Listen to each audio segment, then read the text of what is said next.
Yeah, so wakes. Well, if it's like my cats, it'll probably go back to sleep for a nap pretty quickly.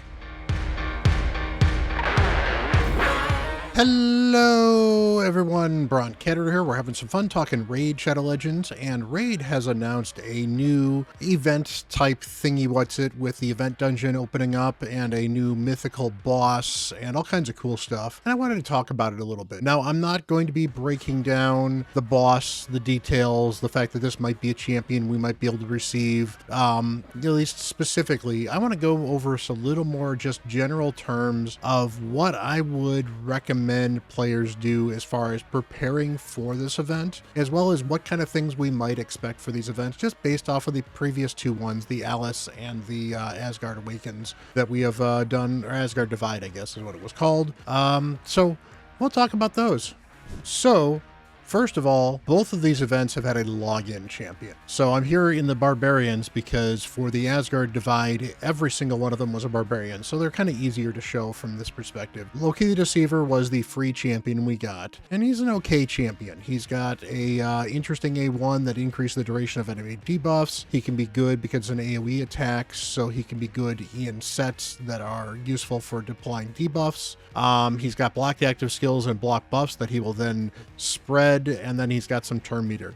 He's actually a fairly good single target lockout and was actually a decent champion for early PvE as well as early PvP. So I know as a newer player on my Hell Hades free-to-play, fighting up against Loki was often annoying. If it was an automated team, it wasn't necessarily something that was good, he was just annoying. If it was a live person, they were able to use Loki to actually a particularly devastating effect. So Loki is actually fairly good if you have somebody behind him, controlling him, and targeting him the right way. So is he the best champion we've had? No, he was an okay login champion.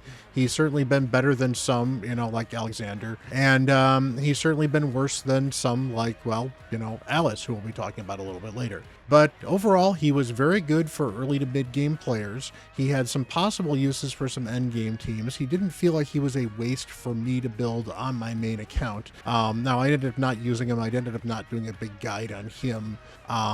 But I did build him, and he's kind of interesting. I suspect I will probably be using him in Faction Wars Hard. Overall champion. I think the cream of the crop, however, was Thor, who was the fusion for this event. And Thor is probably one of the best fusion events they'd released in quite a long time. Now, he's not the best one ever. You've got Newt for that. You've got Armands for that. But Thor did a very good job of being a very good damage dealer in PvP and an amazing damage dealer in PvE. So much so that he is my default wave clear damage dealer outside of Seer. If I'm going to use Seer for the wave nukes for dungeons, then that makes some sense.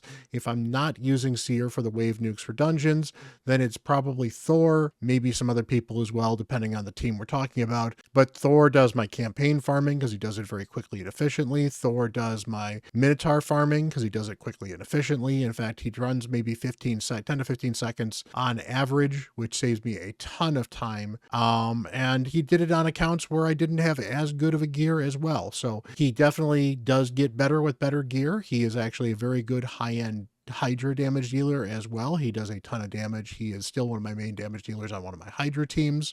And overall, he's just a great champion. And the fact we got a 5-star soul for him that was fairly accessible added to the value of Thor immensely, because that 5-star soul gave him the accuracy that he needs for his kit and the increased crit damage, as well as other increased stats, as well as, a good blessing for him. So Thor was a very, very good champion as well.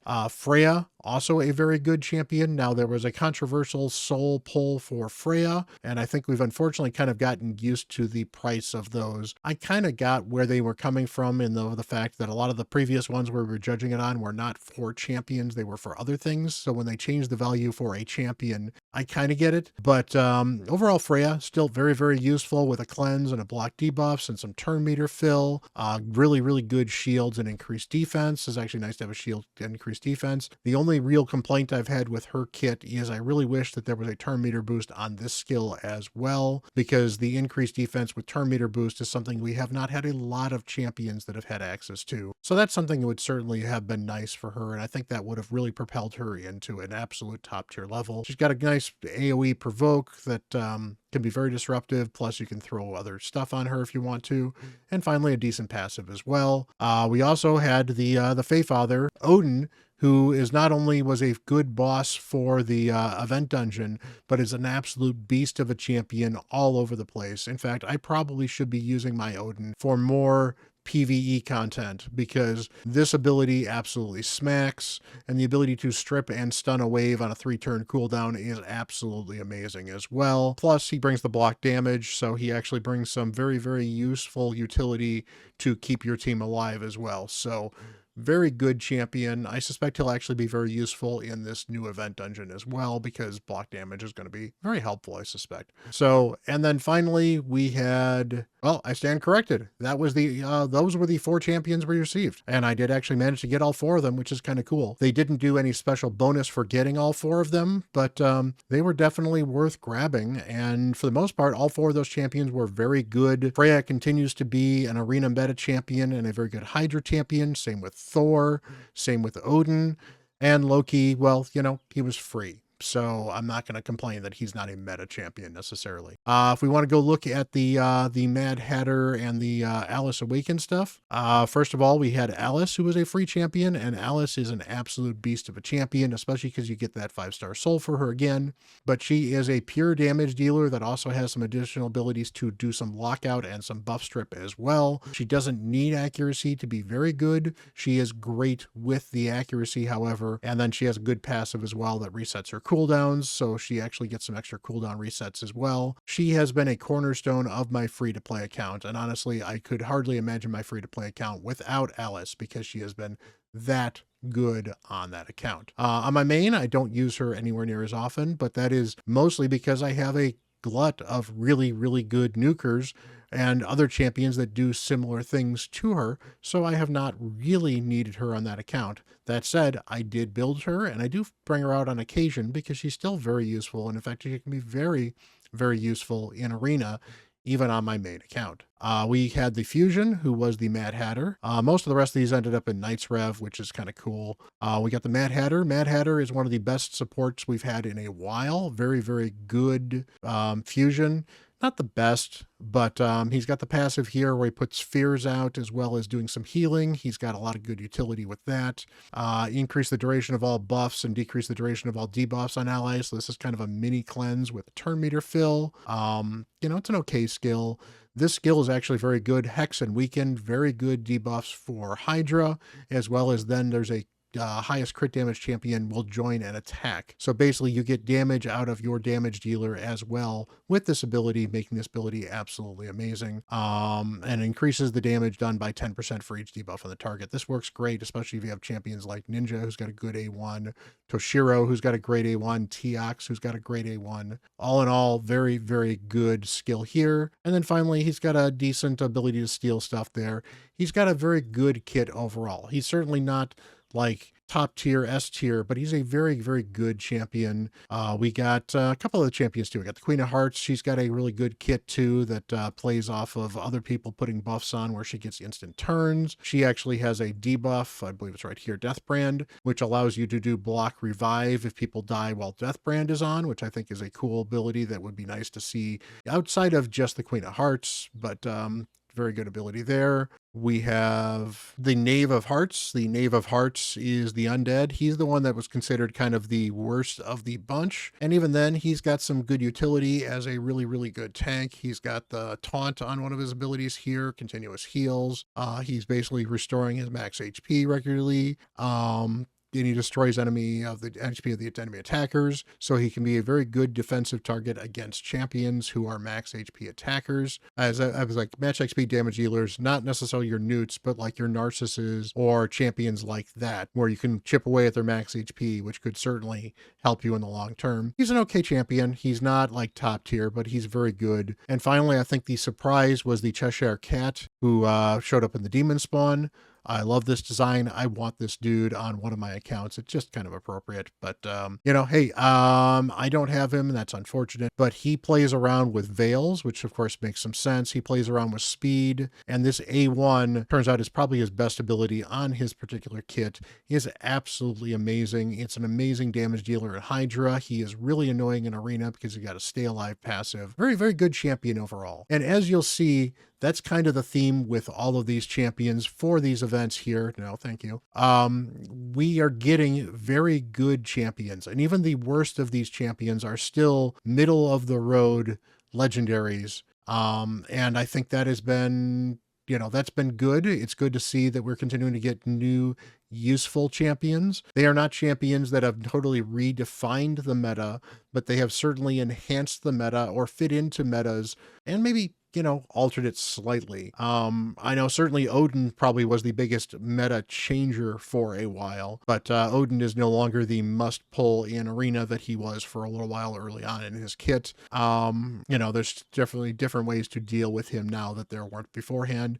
Cheshire Cat is certainly one you have to reckon with. Alice, again, very, very good champion. And the Queen of Hearts gives you something interesting to deal with. And that's great. They are champions that fit into the meta that had uses in PvP and PvE. And overall, it was a very, very fun event. So first of all, be aware that there's a good chance we're going to get a free login event of some kind. It might be some kind of reward. There were rumors, I saw in some of the other videos that some of the content creators were talking about a collaborative, cooperative event for the community to unlock additional rewards. So it is entirely possible there may be some community targets or goals to possibly get a free mythical, or we might just get a really good free legendary, which again is very helpful for both new players and endgame players alike. Endgame players like getting new champions, and it's actually really nice to get a new champion that adds something to your account. And if they don't add something to your account, it's nice to just have the roster available for later, or maybe get some points out of them in like a CVC or something like that. Whereas for the new players, a free legendary, even if it's a bad free legendary is still a 5-star champion that probably does more than a lot of the epics that you might have on your account. So early game, you're going to find good use in a lot of these legendaries. And several people are speculating that there's a chance we might actually get the first free mythical, and that is the boss of the dungeon. Now, the boss of the dungeon is a demon spawn mythical. She looks absolutely amazing.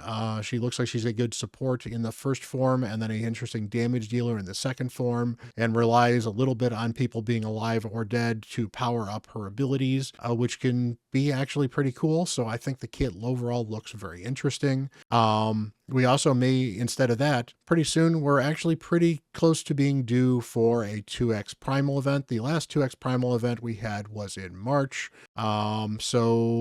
We're getting into June about once every 3 months, seems about right. So if we don't have one next week, probably in 2 or 4 weeks from that. So be prepared for a 2x Primal. So I know I've got a bunch of Primal shards here and ready to go. You can't quite see, here they are. I've got 24 of them here. I've actually got 15 or 16 of them on my free to play. I'm super excited to pull some Primal shards. It would be nice to get a mythical. It would honestly just be nice to get additional legendaries on that account. So we'll be absolutely, stoked to pull those again. That's always kind of fun. And, hopefully we'll be getting a couple of interesting champions that we'll get some rates up on. I suspect during that 2x Primal, we will also have our first rate up on a new mythical. And honestly, for the spenders, now I understand this is not going to affect a lot of you free-to-play players that are struggling to get even your first mythical, but for the players that spend, they already have so many of the older mythicals that they're starting to ask for these rate ups on new mythicals. So I do expect for new mythicals that are released sooner or later, we're probably going to start to see some increased rates on those mythicals in some way, shape, or form. Hopefully it becomes a selectable one, because that means that folks that don't necessarily have any of the mythicals can certainly choose a different mythical instead of the one that they're saying this is the rate up one. But honestly, I think for most accounts, you'll take any mythical you can get, ideally not a dupe. So a rate up on a brand new mythical should be good for absolutely everybody involved. Now, will these champions be limited event stuff? Well, generally a login champion has been limited for not available to be pulled from shards until the end of the event. Now, some champions who are like sponsored champions, so like Rhonda and Ninja and Simple, are champions you can't actually pull and never were able to pull. Rathalos was another example of one I think you were able to pull him during the event, but you now can no longer pull any of the Monster Hunter champions because the collaboration happens to be over. And that, I think, unfortunately is, unfortunate. On the other hand, He-Man and Skeletor, other champions you couldn't pull. They were limited times events and now they're done.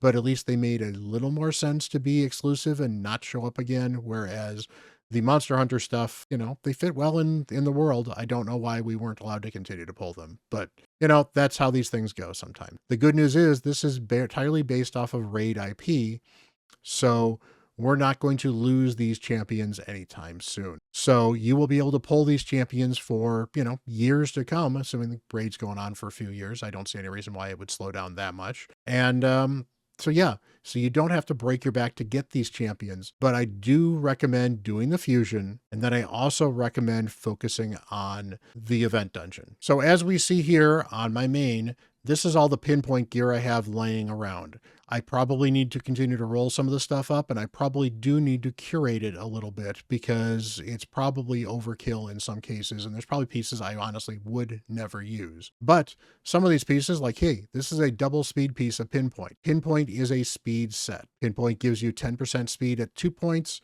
10% speed at 5 pieces, and 10% speed at 8 pieces, or 12% speed actually. So you get a total of 32% speed, making it one of the best speed sets in the game, in addition to adding accuracy and intercept stacks, which can be very, very helpful as well. So Pinpoint is one of the best sets in the game, both because the intercept stack is super huge in avoiding things like sheep, but the extra accuracy and speed can help you build champions much, much better than you might be able to otherwise with normal sets, let alone the fact that you can actually get really good accessories. We go into my accessories, you'll see that I don't have any standard accessories anymore, and I have a ton of Pinpoint laying around. Pinpoint gear is so good that bad Pinpoint accessories are still usable on endgame champions in top level arena. You ideally would rather have good accessories, so you want to be able to farm that event, but it is certainly worth noting that Pinpoint is so good, you should plan on spending extra energy in that dungeon, because once Pinpoint is gone again, you will not be able to get it for a while. And meanwhile, Pinpoint can replace all of your standard accessories on most champions. Even if they don't need the accuracy,